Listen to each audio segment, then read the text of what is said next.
Assalamualaikum warahmatullahi wabarakatuh.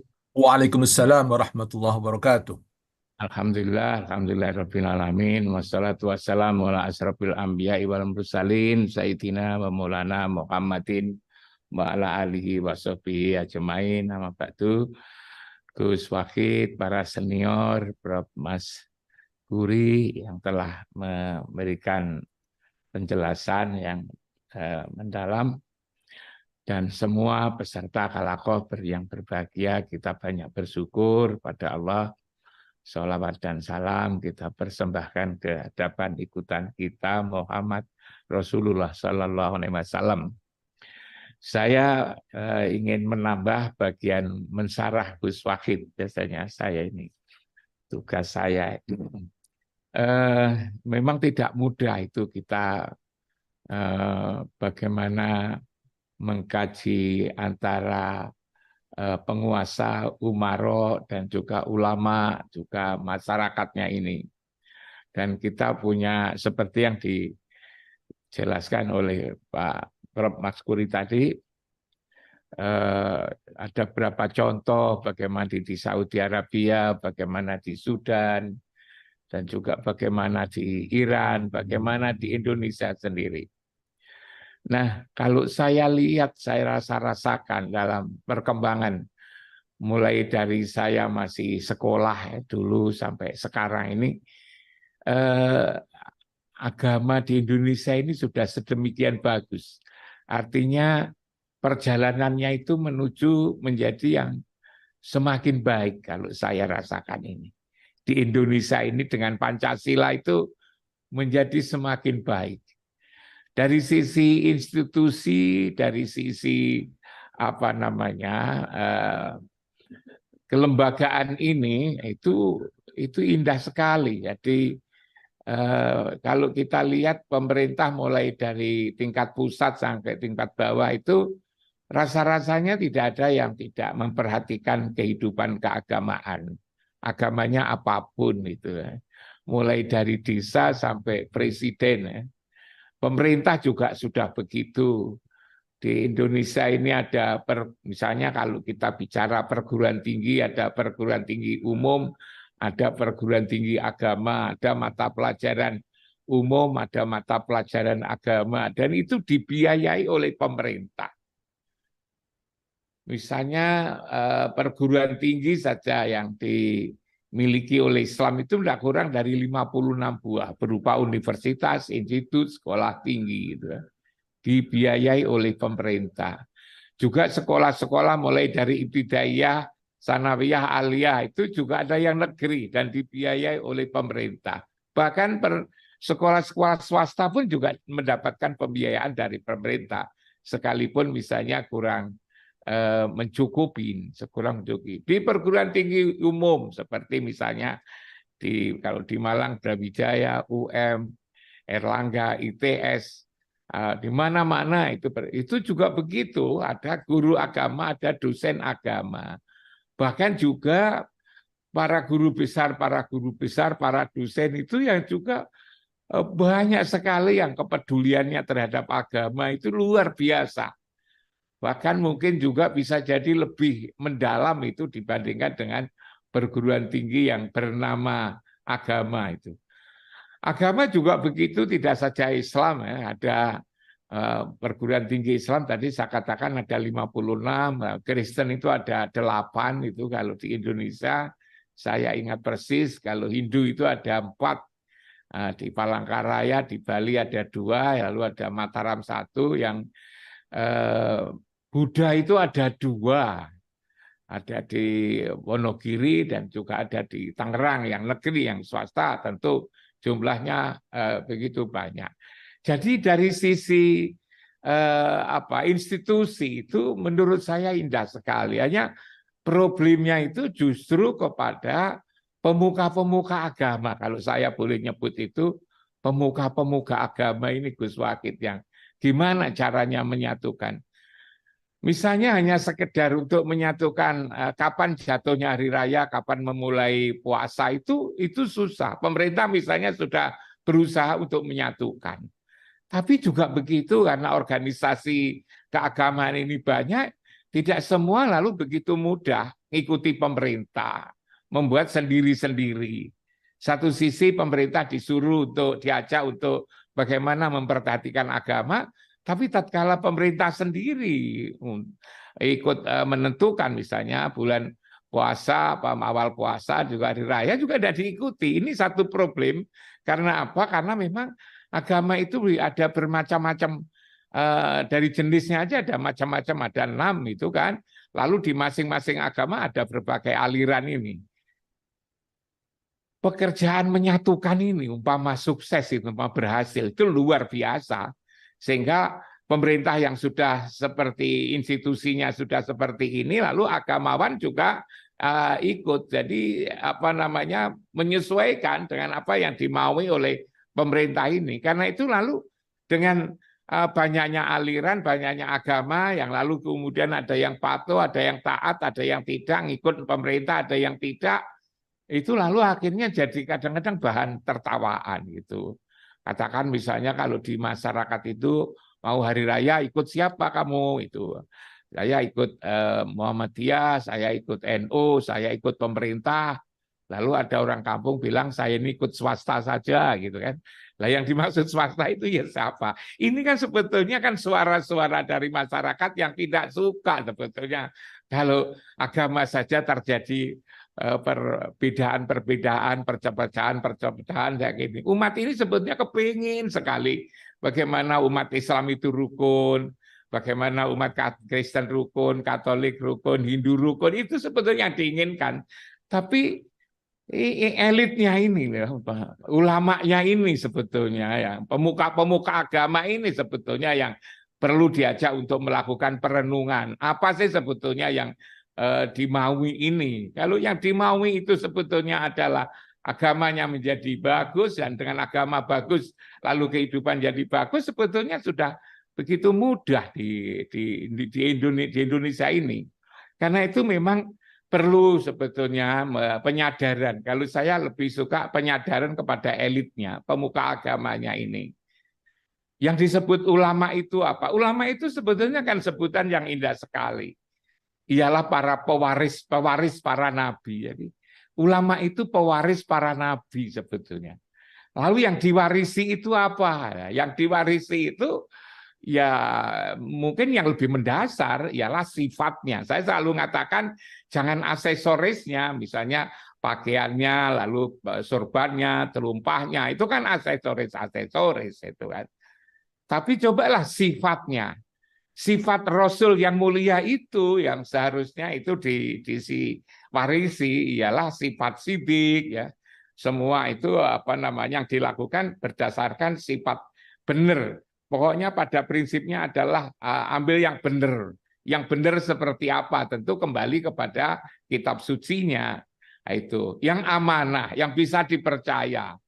Nah, itu yang tabligh, yang fatona, yang cerdas. 4 sifat ini aja kalau dimiliki oleh para ulama itu menurut saya sudah luar biasa, sidik, amanah, tabligh, dan fatonah ini. Tapi nyatanya kan tidak begitu. Perselisihan-perselisihan itu selalu ada. Inilah sebetulnya yang sangat mengganggu, yang sangat mengganggu. Dan perselisihan dengan adanya teknologi kayak gini lalu menjadi terbuka. Perselisihan terbuka. Para ulamanya berselisih, disaksikan oleh umatnya. Nah, ulama ini barangkali tidak sadar bahwa ketika mereka berselisih itu lalu kan bagaimana nanti menyebarkan, menyampaikan ajaran agama itu suka bersatu misalnya. Kan menjadi susah. Karena ulamanya sendiri bercerai-berai misalnya, dan juga tatkala berbeda berselisih itu disiarkan ya ke muka umum, itu kan jadi tidak karu-karuan. Karena itu justru sebetulnya menurut saya elitnya ini yang perlu diajak untuk ya kayak gini ini, Gus Wakid ngajak kita semua ini bagaimana agar kita sadar bahwa yang kita omongkan ini, yang kita lakukan ini, yang kita pikirkan ini sebetulnya dijadikan anutan oleh umatnya masing-masing, bahwa ulama itu adalah warasatul anbiya ini dijadikan keteladanan. Nah, seperti itu. Lalu bagaimana hubungannya dengan penguasa? Kalau saya kembali lagi kepada zaman Rasul, saya kira susah. Nah, Rasul itu sebagai Rasul juga, Nabi juga sebagai kepala negara. Kalau sekarang ini rasa-rasanya hanya apa namanya, ya dicita-citakan, tapi bagaimana bisa mencapai pemimpin negara itu sekaligus juga pemimpin pemerintahan, rasanya kok susah. Karena itu saya lebih apa namanya realistis saja bahwa agama itu adalah urusan ruhani sebetulnya. Agama itu urusan ruhani. Agama itu bisa menjadikan bangsa Indonesia inilah, umat ini akhlaknya bagus, itu sudah bagus banget. Sudah prestasi sudah luar biasa. Bahwa para ulama itu menjadikan umatnya itu berakhlak mulia, itu sudah bagus. Bahwa dengan agama para ulama itu sebetulnya bagaimana agar tempat-tempat ibadah itu difungsikan, tidak kosong, tidak terlalu banyak tempat ibadah, tetapi apa namanya setelah jadi juga tidak digunakan. Bagaimana para ulama itu mendekatkan umat itu dengan kitab suci, gitu ya. Itu juga bagus, juga luar biasa. Bagaimana para ulama itu bisa mendekatkan, bisa menjadi contoh. Jadi ulamanya sendiri bagaimana bisa menjadi contoh, bagaimana ulamanya sendiri itu mendekatkan kepada kitab suci, bagaimana ulama itu bisa mendekatkan pada apa namanya tempat ibadah. Ini sudah luar biasa dan itu adalah urusan-urusan apa namanya. Itu urusan akhlak sebetulnya. Coba orang itu kalau dekat dengan ulama, dekat dengan kitab suci, dengan tempat ibadah. Kalau Islam kitab sucinya Quran, kalau Kristen ya Injil, kalau apa Hindu ya punya sendiri kan begitu. Lalu dekat dengan misalnya tempat ibadah, kalau Islam ya dekat dengan masjid, kalau Hindu dekat pura, apa lalu kemudian kalau Kristen dekat dengan gereja. Coba mereka didekatkan ulama itu ngajak dekat dengan memberi contoh, ulamanya memberi contoh, lalu kemudian dekatkan diri dengan kitab suci, dekatkan dengan tempat ibadah. Itu menurut saya sudah luar biasa dan itulah akhlak. Dan kalau akhlak itu mewarnai seluruh umat apa namanya bangsa ini, itu akhir-akhir ini malah justru yang tidak ada itu adalah akhlak ini, rasa-rasanya itu. Coba kita kalau ingin membuat usaha, saya seringkali komunikasi dengan kawan-kawan yang membuat usaha di bidang ekonomi. Yang paling susah apa? Yang paling susah itu adalah mencari orang jujur. Perkara jujur ini sebetulnya kan perkara agama, coba. Nah, kok lalu di negara yang agamanya subur, kok kejujuran menjadi susah? Mencari orang yang jujur kok susah. Katanya mencari orang yang pintar gampang, tetapi ketika mencari orang yang jujur, itu sulitnya bukan main. Bahkan akhir-akhir ini juga di lembaga pendidikan juga apa namanya terkena imbas seperti itu, adanya misalnya ijazah palsu, bahkan lalu ada istilah guru besar abal-abal, macam-macam ini sebetulnya kan terkait dengan persoalan-persoalan ruhani, persoalan akhlak sebetulnya itu. Nah, kenapa akhlak tidak terawat? Jangan-jangan peran ulama, peran pemuka agama ini yang perlu ini. Nah, bagaimana persoalannya kan di dunia modern itu ulama kan juga harus terpenuhi kehidupannya. Sebenarnya di dalam agama itu kan tadi dikatakan oleh Pak Prof. Maskuri tadi bahwa kalau Kristen itu 10%, kalau Islam itu 2,5%, misalnya lewat zakat, infak, dan sedekah. Ini saja sebetulnya ditumbuh kembangkan, digerakkan. Bagaimana agar umat Islam misalnya, yang Islam ini bagaimana infaknya, sedekahnya yang 2,5% itu jalan. Itu saya kira sudah luar biasa banyaknya, tetapi juga tidak jalan, tidak bisa terpungut itu uang seperti itu. Akhirnya mohon maaf, lalu Presiden memberikan apa namanya itu tambang itu, lalu pada ikut, lalu orang juga antara di situ, lalu pro dan kontra. Yang pro itu mungkin juga realistis bahwa tokoh-tokoh agama, organisasi agama perlu duit, tapi yang kontra misalnya jangan-jangan nanti para ulama ini juga berebut, organisasi agama ini juga berebut apa namanya di urusan-urusan tambang ini, jangan-jangan begitu. Dua-duanya memang perlu ditunggu, mungkin juga ada benar semua seperti ini. Dan kalau uang anggaran dari agama yang sudah ditentukan itu bisa jalan, ini sebetulnya sudah luar biasa. Nah, seperti ini. Jadi sebetulnya kalau saya katakan ulama ini adalah ngurus urusan-urusan rohani, sedangkan urusan-urusan keduniaan itu diserahkan kepada pemerintah. Tetapi pemerintah tentu mendapatkan nilai-nilai yang mulia dari agama-agama yang ada di sini. Ini akan menjadi sangat bagus daripada lalu kemudian menjadi merangkap-rangkap, apalagi menunggu-nunggu kapan nanti akan muncul ulama yang sekaligus penguasa yang sekaligus ulama. Daripada seperti itulah sudah ini aja yang sudah jalan menjadi bagus. Nah, ulama sebetulnya agar berwibawa, ulama itu kan harus berwibawa. Omongannya juga harus harus didengarkan. Kalau bisa sebetulnya jangan terlalu banyak terlibat dengan urusan-urusan ekonomi sebetulnya itu. Jangan terlibat dengan urusan-urusan ekonomi. Misalnya di sini ada lembaga halal macam-macam, lalu ada uangnya. Itu masyarakat nanti lalu juga ngkritik ya. Karena itu ulama itu urusannya ya urusan ruhani, urusan akhlak. Urusan akhlak. Di surat Yasin itu kan dikatakan, ittabi'u ma la yas'alukum ajran.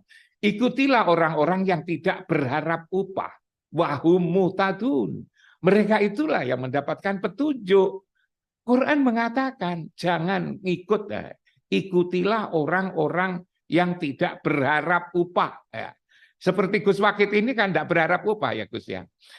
Kita seperti ini, agama itu seperti yang dicontohkan oleh Gus Wakid ini. Sudah berjalan berapa tahun itu ya gratisan kayak gini, bahkan lalu juga bayar sendiri kan. Beli anunya ini, langganannya ini, Gus Wakid. Seperti ini, ittabi'u ma la yas'alukum ajran di surat Yasin itu. Ikutilah orang-orang yang tidak berharap upah. Gus Wakid kan tidak berharap upah. Wahum muhtadun. Orang yang mendapat petunjuk itu adalah orang yang tidak berharap upah itu. Nah, ini gimana dioperasionalkan agar bisa berjalan? Tapi kalau itu tumbuh dari dalam, itu kan tidak usah ada peraturan. Kalau itu sudah merupakan tanggung jawab kita ini kecintaan pada agama, saya kira juga bisa jalan. Nah, kalau yang mendapatkan petunjuk itu adalah orang yang tidak berharap upah, di akhir-akhir ini lalu agama dijadikan sebagai malah justru menjadi lapangan pekerjaan, mengaji lalu ditentukan tarifnya. Yang seperti itu seharusnya malah justru tidak tidak diundang untuk bicara karena dia berharap upah. Agama itu jangan dijual belikan, agama ini. Agama ini jangan dijual belikan. Kalau bicara agama ya jangan bicara uang. Seharusnya kan seperti itu. Seharusnya itu. Nah, ini menurut saya yang perlu dibenahi menurut saya adalah justru para elitnya Gus Wakid. Kelembagaannya itu sudah bagus, kelembagaannya. Tapi orang-orangnya ini loh. Bagaimana manusia-manusia ini dirubah menjadi mukmin. Kalau ulama itu masih manusia, masih insan, insan itu kan innal insana li rabbihi lakanut, innal insana layatqa, innal insana khuliqa halua, innal insana ladzulmun bin Doifa kafuro jidal, suka dijidal. Ini sebetulnya begitu bukan. Ini ulamanya itu masih merangkap menjadi manusia. Makanya ulama ini jangan menjadi manusia. Ulama itu adalah orang-orang yang sudah mi'raj. Dari manusia sudah menjadi mukmin. Karena itu kalau manusia itu sifatnya adalah hawa nafsu dunia setan, kalau sudah mi'raj nanti menjadi sidik, amanah, tabligh dan fatonah itulah. Hal-hal seperti ini menurut hemat saya Gus Wakid yang perlu kita pikirkan bersama gimana membenahi bukan umatnya tapi justru membenahi ulamanya agar ulamanya lalu juga tidak berebut sendiri, berebut posisi, organisasi aja menjadi pengurus lalu diperebutkan, bahkan juga pakai kampanye-kampanye yang tidak beda-bedanya dengan politik, misalnya hal-hal semacam itu supaya tidak ada. Sehingga memang agama itu adalah kebersihan hati dan tidak terikat dengan persoalan-persoalan yang sifatnya duniawi. Jadi bagaimana agar ulama ini bisa betul-betul menjadi Masya sumber Allah. inspirasi, sumber moral, maka jauhkan sebetulnya dari hal-hal yang sifatnya duniawi. Itulah ulama yang mengurus hal-hal yang Luar sifatnya biasa. ruhaniah, sedangkan yang keduniawian itu diserahkan kepada penguasa, tetapi penguasa, apalagi di Indonesia, pasti mendengarkan ulama, manakala ulamanya betul-betul ulama. Ulama yang betul-betul ulama akan didengarkan oleh penguasa di zaman Luar sekarang ini. biasa. Itu Gus Wahid. Masya Makasih. Allah. Mohon maaf. Assalamualaikum warahmatullahi wabarakatuh.